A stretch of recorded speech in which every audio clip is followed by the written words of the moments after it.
Asylum seekers are being released by Immigration and Customs Enforcement in rural areas of Arizona and leaving it up to other organizations to give them help.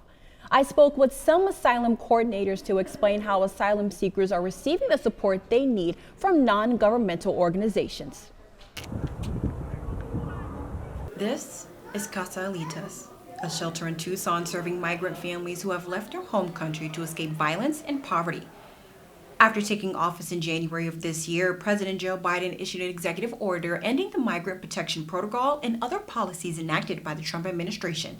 Program manager Diego Pina Lopez says that asylum seekers feel different emotions once they arrive at the shelter after being detained by Border Patrol.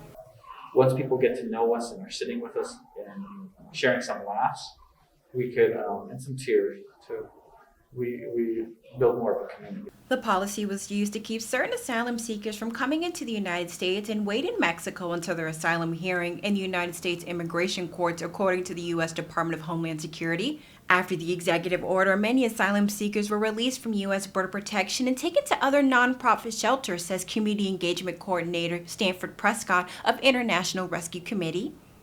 It's worth noting that depending on the specific family units, they may have different journeys. So one of the other groups that's been in the news a lot is unaccompanied children.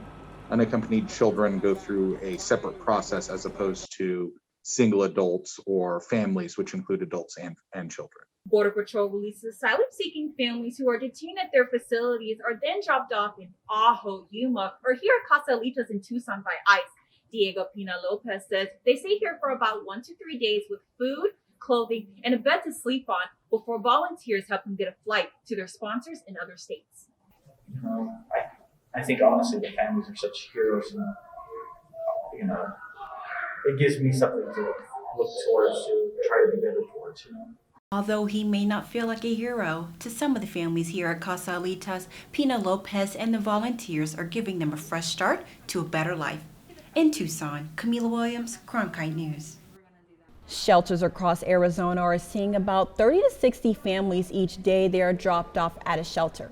At IRC, Prescott says they served 3,700 people since 2021 and 2,500 in just the month of March alone.